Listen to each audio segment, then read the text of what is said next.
Di sisi lain, cewek bernama Yu Dayun yang adalah adiknya MC sedang mengkhawatirkan kakaknya. Tiba-tiba ada cewek heboh berkata kalau dia ngeliat murid pindahan ganteng. Dayun bisa menebak kalau itu kakaknya. Ia masih memikirkan kejadian baru-baru ini ketika kakaknya baru saja pulang karena dia tidak menyangka kalau kakaknya yang dikira sudah meninggal dalam kecelakaan pesawat bersama orang tuanya 10 tahun yang lalu ternyata masih hidup. Beberapa hari lalu mereka bertemu di bandara. Dayun dan kakeknya yang berarti kakeknya izin juga. Kakeknya menangis bahagia mengetahui kalau cucunya yang dikira sudah mati dalam kecelakaan pesawat ternyata masih hidup. Dayun tersentak dari lamunan ingatannya karena dipanggil seorang cewek sialan. Cewek sialan bernama Hejin itu menyuruh Dayun untuk memberikan baju olahraga miliknya kepadanya saat nanti pelajaran olahraga. Kalau aku pinjamin ke kamu,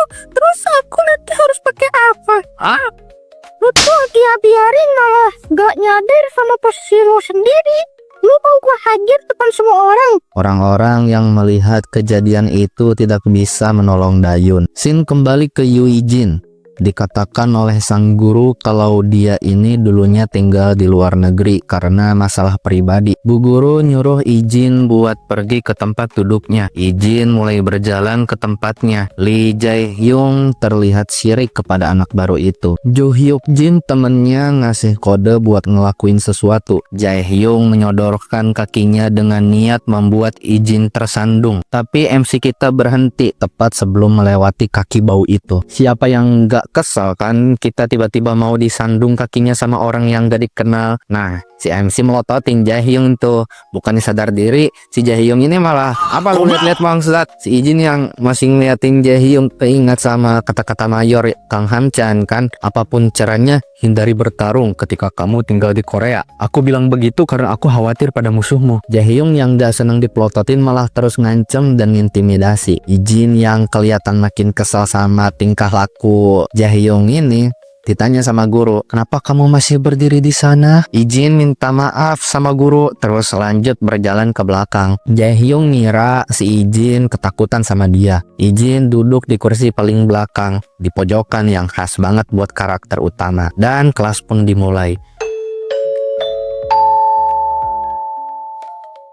Hai, nama saya Park Yung-chan. Namamu Yu Ijin kan? Yung-chan ngelirik ke suatu arah, terus mulai berbisik ke Ijin kalau orang yang tadi mencoba menjatuhkannya adalah Lee Jae-hyung. Yung-chan minta pada Ijin untuk berhati-hati pada Lee Jae-hyung dan Jo Hyuk Jin, para preman kelas. Makasih. Bukan apa-apa kok. Kalau ada yang pengen ditanyain, tanya aja sama aku. Guru masuk memulai pelajaran di kelasnya. Ijin memperhatikan setiap orang dan suasananya yang ada di kelas sampai keluar jendela. Ia mengingat saat-saat dulunya di medan perang dan pelatihan yang ia lalui. Satu kata untuk apa yang ia rasakan sekarang, damai. Hari pun petang. Anak-anak mulai berpulangan dari sekolah. Dayun terhenti melihat kakaknya sedang menunggunya. Ijin ingin pulang bersama katanya. Adiknya setuju dan mereka pun pulang bersama. Mereka diem-diem baik selama perjalanan. Yak, canggung. Ijin bilang gak usah ngerasa malu karena dia juga merasakan hal yang sama. Mereka lanjut terus berjalan. Tiba-tiba langkah kaki Dayun terhenti saat mendengar suara orang yang membulinya ada di sekitarnya. Itu adalah temannya Hejin. Dia melihat Dayun dan memanggilnya, membuat Dayun bingung apa yang harus dilakukannya. Teman cewek itu nanya siapa itu, dan cewek itu berkata kalau dia adalah orang yang selalu ditargetkan oleh Hejin. Cewek itu nanya siapa orang yang ada di sampingnya, apakah itu pacarnya? Dayun menjelaskan kalau dia adalah kakaknya. Ijin bertanya pada Dayun apakah orang itu adalah temannya. Dayun bilang iya, tapi orang itu malah nanya balik, emang gue teman lo? Gue tanya lagi, emang gue teman lo? Ijin menatap kelakuan manusia-manusia itu. Si Kribo gak senang diliatin kayak gitu dan ngancam kalau dia bakalan mati kalau ngeliatin terus. Kribo berdiri meninggalkan kursi dan menghampiri Ijin dengan songong gayanya. Ijin terus memerhatikan orang itu. Ia menilai kalau si Kribo itu terlalu tak berdaya untuk seseorang yang mau bertarung karena si Kribo memperlihatkan seluruh titik lemah tubuhnya dan juga tidak membawa senjata. Ijin bertanya-tanya kenapa orang Orang ini sangat percaya diri dengan ketidakberdayaan dia. Tiba-tiba perkataan Kang Hamchan teringat kembali membuat dia harus berpikir, biarin aja ah. Kesal diabaikan, Kribo mencengkram baju Ijin dengan marah. Tiba-tiba Dayun menunduk meminta maaf kalau kakaknya itu orang baru karena udah lama tinggal di luar negeri dan masih belum terbiasa dengan budaya di negara ini. Terus apa hubungannya dengan gue, ha? Ijin melihat Dayun ketakutan membuatnya tidak tega. Ijin menyingkirkan tangan Kribo membuat ia kesakitan.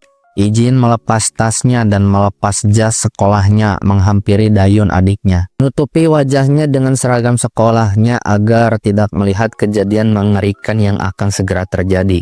Bo menyerang dengan marah, tapi belum juga mendaratkan serangan apapun, ia langsung kena hajar sikutnya Ijin di muka dan langsung tumbang. Temannya yang melihat terkejut dengan apa yang terjadi. Ijin kini telah melanggar janjinya dengan Kang Hamchan. Sekarang temannya tidak terima dan bersiap giliran untuk menghajar Ijin. Segitu dulu guys video kali ini. Jangan lupa like dan subscribe channel ini dan sampai jumpa di video berikutnya. Dah.